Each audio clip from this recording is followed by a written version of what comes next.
Fala galerinha, tudo bem? Prof. Edu Zenon aqui e eu não podia deixar de vir nessa terça-feira falar um pouquinho sobre esse tema da Unesp que eu acredito que tenha surpreendido muitas pessoas, me surpreendeu também. E aí, tempo é dinheiro? Eu acredito que um dos motivos pelos quais esse tema da Unesp surpreendeu muito é porque é uma pergunta para a qual muitas respostas são possíveis. E aí eu vim aqui trazer algumas dessas possibilidades. Se você tiver feito o Unesp e quiser comentar, conta aqui nos comentários pra gente o que você achou desse tema, se achou fácil, se achou difícil, como é que foi a sua abordagem. E se você não fez a redação da Unesp, não tem problema, vamos pensar juntos aí sobre essa proposta. E aí eu vou começar passando bem rapidamente sobre os textos que compõem a coletânea dessa proposta, né?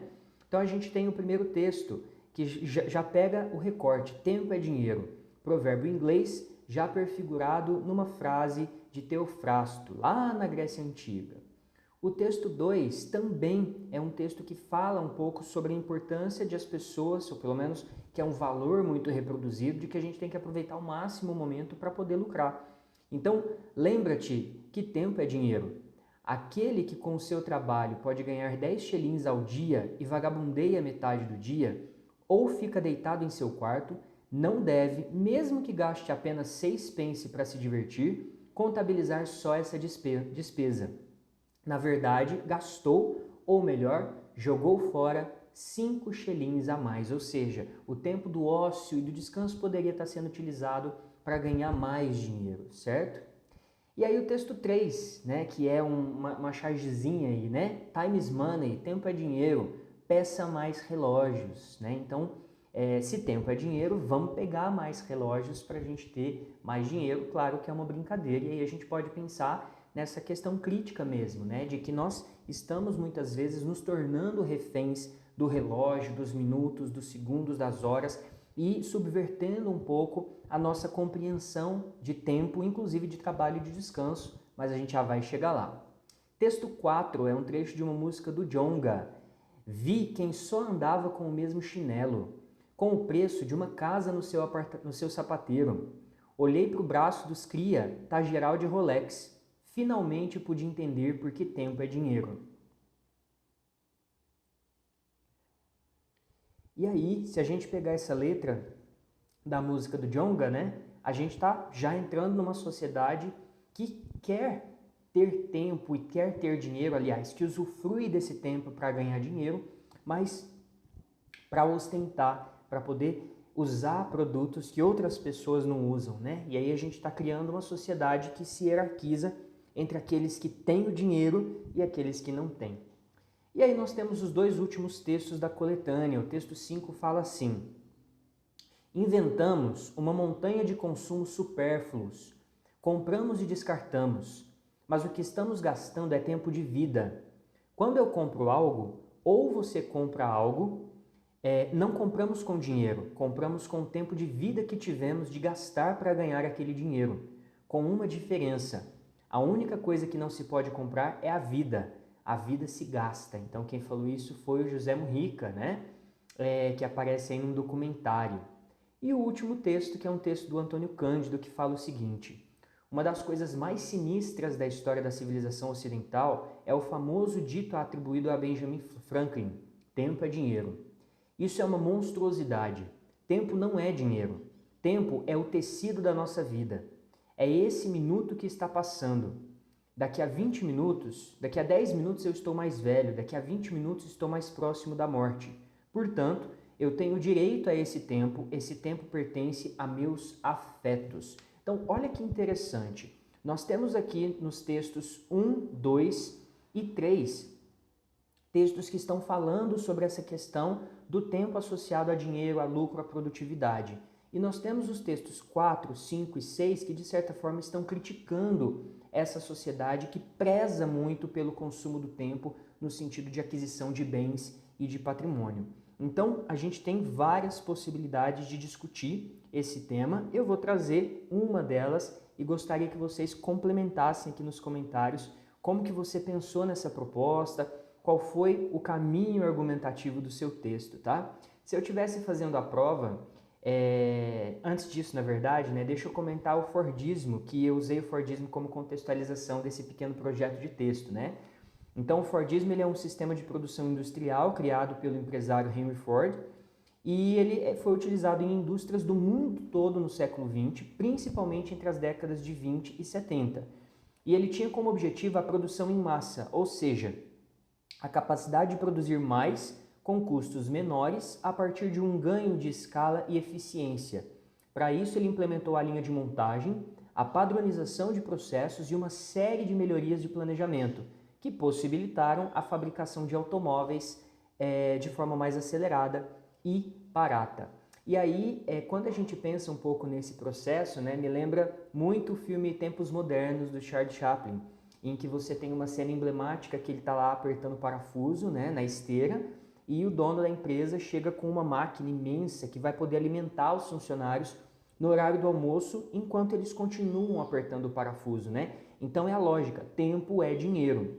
E a partir dessa coletânea e dessas ideias, eu pensei na seguinte questão, na questão de que o tempo não é somente dinheiro. Pensando num meio termo, né, entre a gente viver numa sociedade que precisa desse produto, né, desse objeto, dessa imagem do dinheiro para poder comprar as coisas, se alimentar e sobreviver, mas ao mesmo tempo existem muitas coisas que não são materiais, existem relacionamentos que são imateriais e com um valor tão grande ou até maior. Então veja que aqui a gente está trazendo apenas uma possibilidade e essa é uma proposta que daria abertura para várias abordagens diferentes, tá? Gosto sempre de deixar muito claro que essa é apenas uma delas. Então, partindo desse possível título, brincando com os parênteses, né? O tempo é dinheiro e o não e o somente entre parênteses, o tempo não é só dinheiro, a gente poderia organizar as ideias mais ou menos da seguinte maneira. Podemos começar contextualizando aí o Fordismo e como esse processo de produção em massa ele aumentou a capacidade com menores custos e estabeleceu uma relação dessa ideia com uma crescente. Qual é a crescente? Em pleno século XXI, cada vez mais se reproduz a ideia de que tempo é dinheiro. Então, eu estou chegando na temática. E aí eu colocaria uma contradição, que todavia o tempo é mais do que isso, né? O tempo são as experiências vividas, o tempo são os relacionamentos e os valores imateriais que formam a individualidade. E aí eu estou pegando um pouquinho dessa parte final do texto do Antônio Cândido, né? Em que ele diz, eu tenho direito a esse tempo pertence a meus afetos, relacionamentos, eles não são comprados numa loja de um shopping, certo? E a partir, portanto, dessa contextualização, nós poderíamos, no desenvolvimento das ideias, problematizar, né? Então, nós fazemos parte de uma sociedade que é refém dessa ideia de que tempo é dinheiro. Então, no mundo competitivo, inserido nessa lógica capitalista, veicula-se constantemente o discurso de que o indivíduo deve se valer de cada instante para produzir. E vendendo a ideia de que quanto mais se tem, mais próximo se está da felicidade. Porque claro que nós temos e vemos diariamente alguns recursos que associam essa ideia de que o lucro, o ganho está associado a como eu uso o meu tempo para produzir, que são as propagandas, as próprias redes sociais, muitas vezes o próprio discurso corporativo, né? Você tem que trabalhar mais para você chegar próximo de onde você deseja, e esse chegar próximo de onde se deseja está muito ligado a uma perspectiva material.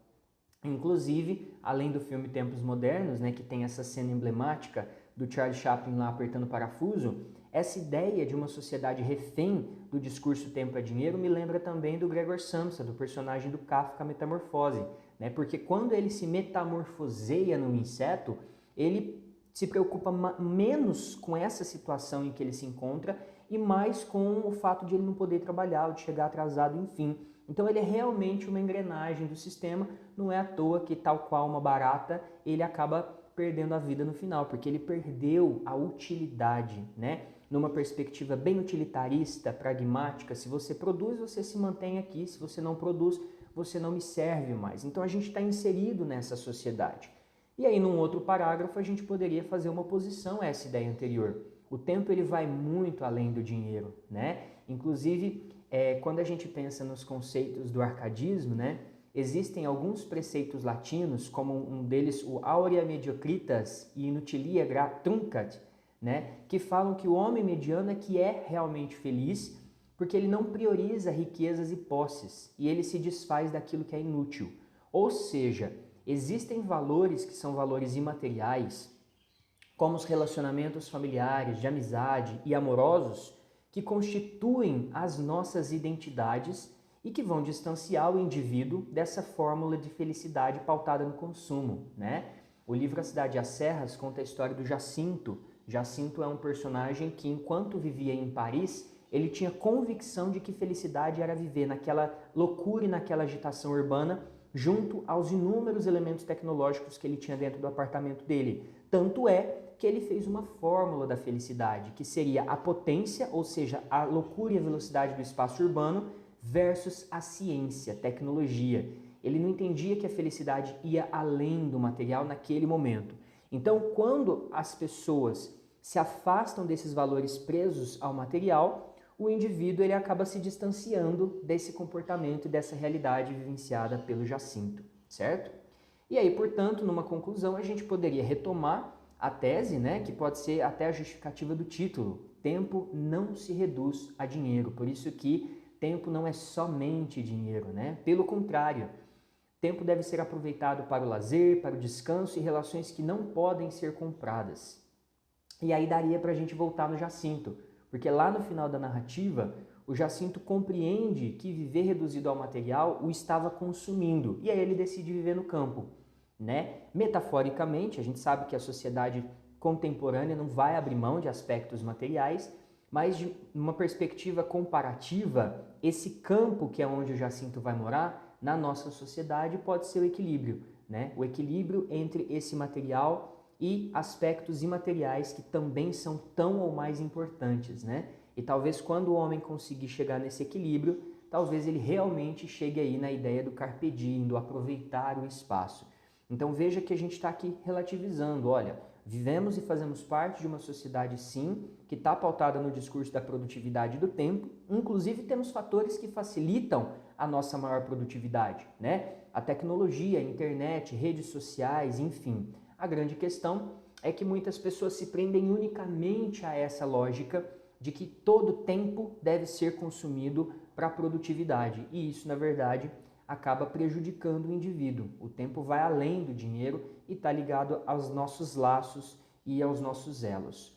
Como eu disse, vou repetir, isso é apenas uma das possibilidades de discutir essa temática tão ampla, tão interessante e que talvez seja muito pertinente no mundo contemporâneo em que a gente está tão carente de afeto, de proximidade entre as pessoas, especialmente agora por conta desse contexto de pandemia, que embora eu não tenha citado aqui, daria muito certo a gente contextualizar, por exemplo, que o home office fez com que a ideia de tempo de descanso e de trabalho ficassem ainda menos perceptíveis, né? Quantas vezes as pessoas não estavam 8, 9 horas trabalhando em casa quando deveriam já estar descansando, beleza? Tem um monte de maritaca acompanhando as nossas aulas aí hoje, mas faz parte. Espero que tenha dado uma clareada de algumas possibilidades de escrita, mas comenta aqui embaixo o que você achou do tema. Se quiser mandar pra gente, a gente vai disponibilizá-lo na plataforma também da Pontui, pra gente corrigir e comentar, porque redação é isso, é sempre um aprendizado e são temas aí de discussões constantes. Um grande abraço, até o próximo vídeo, tchau, tchau!